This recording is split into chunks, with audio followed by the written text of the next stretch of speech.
దేవుని పరిశుద్ధ నామమునకు మహిమ కలుగునుగాక. మన ప్రభువును మన రక్షకుడగు యేసుక్రీస్తు నామంలో అందరికీ శుభాభివందనాలు. హెవెన్లీ లైట్ మినిస్ట్రీస్ తరపున ఉదయకాల సమయంలో తెలియజేస్తున్నామండి. పాట పాడుకుంటూ దేవుణ్ణి కీర్తిద్దాం. హల్లెలూయా. దూతలతో కలసి శరాపులలో నిలచి దూతలతో కలసి శరాపులలో నిలచి నీ మహిమను చూడాలని నాశతీరా పాడాలని నీ మహిమను చూడాలని నాశతీరా పాడాలని ఆరాధించాలని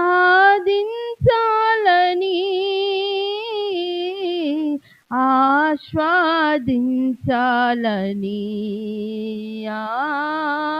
ఆరాధించాలని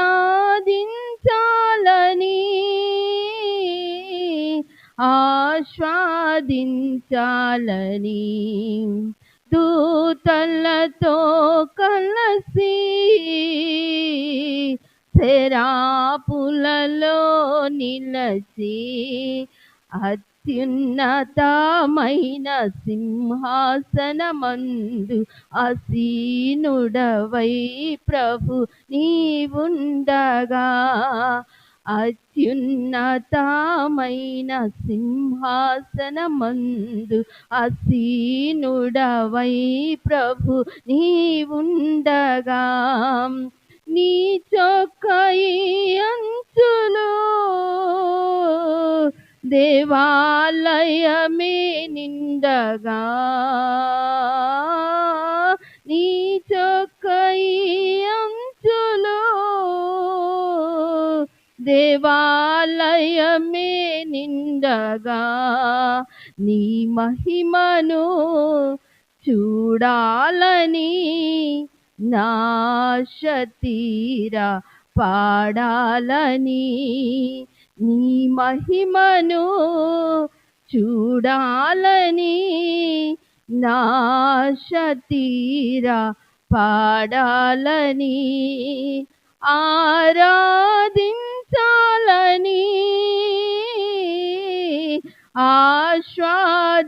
ఆస్వాదించాలని ఆరాధించాలని ఆస్వాదించాలని.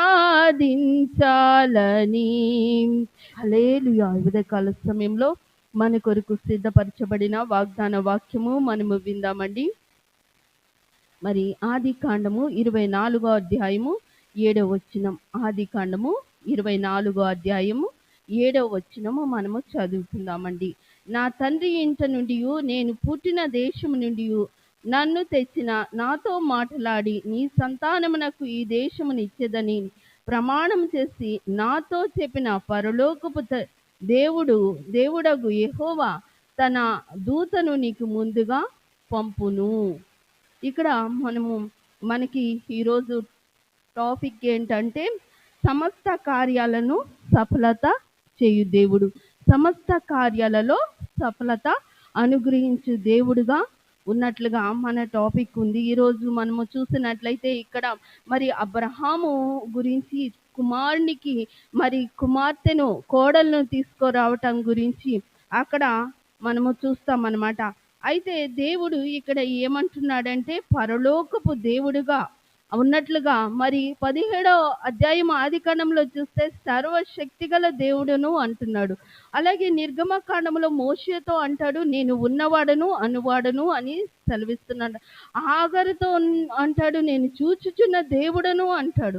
అలాగే దేవుడు మనకి యెహోవా నిస్సిగా యెహోవా రాఫాగా ఆయన గొప్ప దేవుడుగా ఆకాశముకు భూమికి మరి ఆయన దేవుడుగా ఉన్నట్లుగా మనము చూస్తామన్నమాట. 24వ అధ్యాయంలోనే ఆయన అంటాడు మరి 4వ వచనంలో ఆకాశం యొక్క దేవుడును భూమి యొక్క దేవుడిని యెహోవా తోడని ప్రమాణం చేస్తున్నట్లుగా మనం చూస్తాం. అయితే 12వ అధ్యాయంలో మనం ఆదికాండంలో చూస్తే అబ్రహామును పిలుచుకున్నాడు. నీ నామాన్ని గొప్ప చేస్తాను, ఆశీర్వదిస్తాను అని, మరి స్వాస్థ్యాన్ని ఇస్తాను అని వాగ్దానం చేసిన దేవుడుగున్నాడు. నిత్య స్వాస్థ్యము నీకు అనుగ్రహిస్తాను అని సెలవిచ్చిన దేవుడు, వాగ్దానం చేశాడు, నిబంధన చేసిన దేవుడుగా ఉన్నట్లుగా మనం చూస్తామన్నమాట. అయితే మరి కుమార్తెను మరి తన సొంత జనములో నుండే అనుగ్రహిస్తాను కోడలుగా అని అక్కడ రాసినట్లుగా మనం చూస్తామన్నమాట.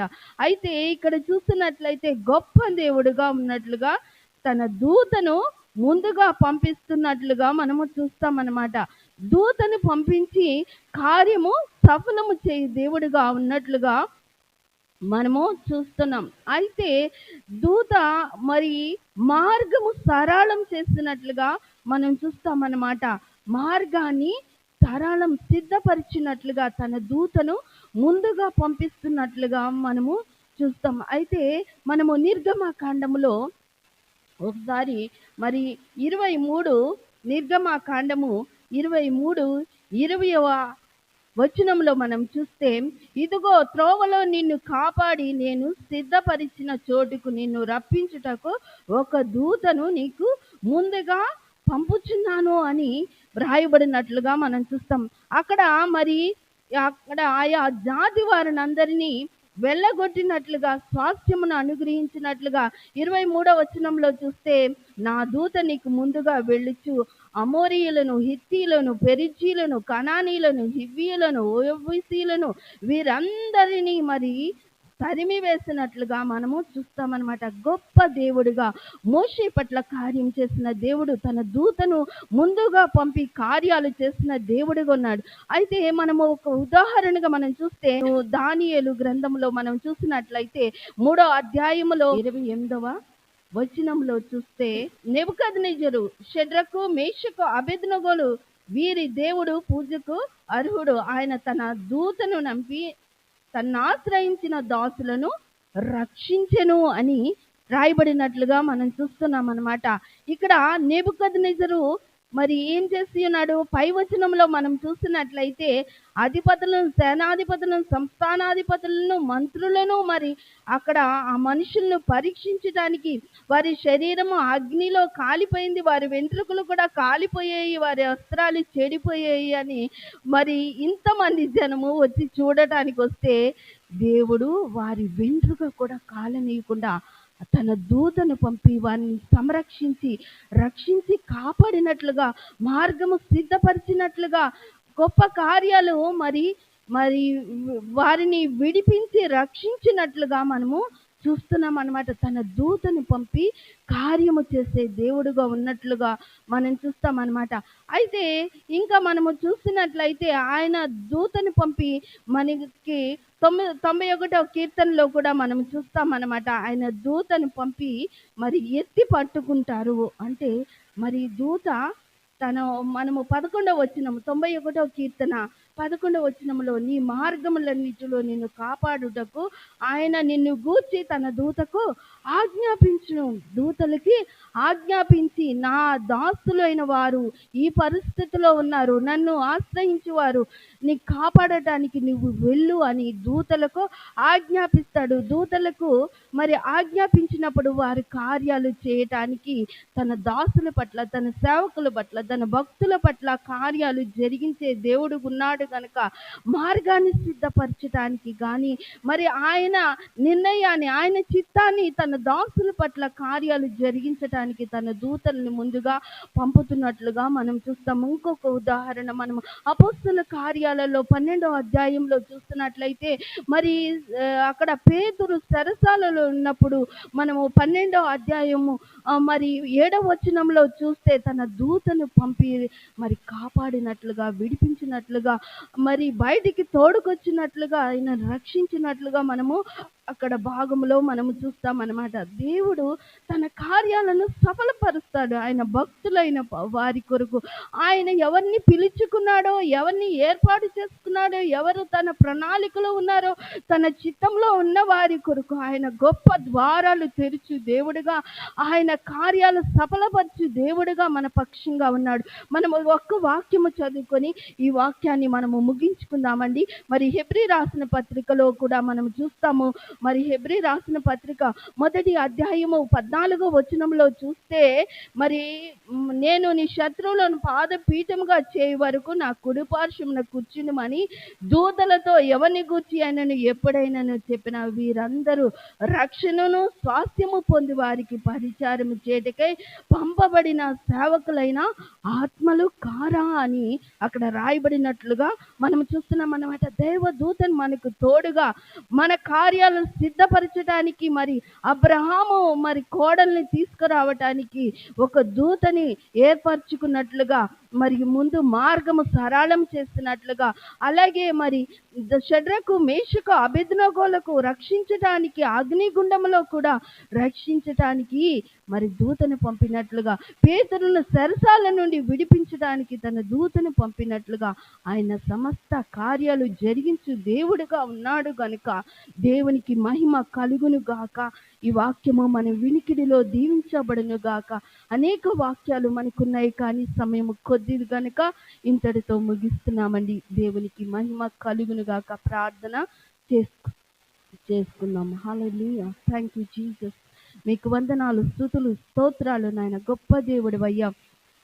24 పెద్దలతో నాయన, సెరూపులతో, కెరూబులతో నిత్యము స్తుతింపబడుచు ఆరాధింపబడుతున్న దేవుడవయ్యా. ఇహమందు అయా నాయన శుద్ధులతో, పరమందు దూతలతో కొనియాడబడుచున్న దేవా, నీకు వందనాలు. మా కార్యాలు సఫలం చేయ దేవా, మాకు ముందుగా దూతను పంపుచున్న దేవుడవు, మా శత్రువుల నుండి మాకు విడుదల అనుగ్రహించిన దేవుడవయ్యా, నీకు స్తుతులు. మాకు మార్గమును అయ్యా చూపించే దేవా, నీకు వందనాలు. నీవు మా కొరకు ఏది సిద్ధపరిచి ఉన్నావో తండ్రి, గమ్యానికి నడిపించు దేవుడుగా మాకున్నందుకు నాయన.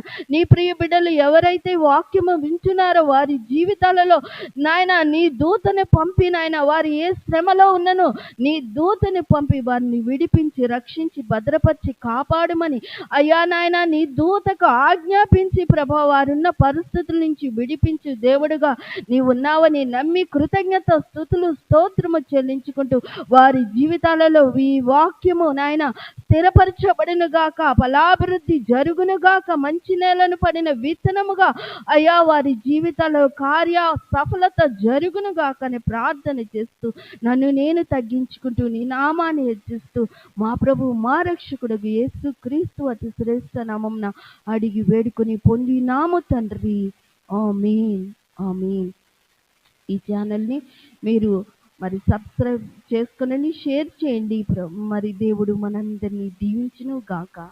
ఆమేన్.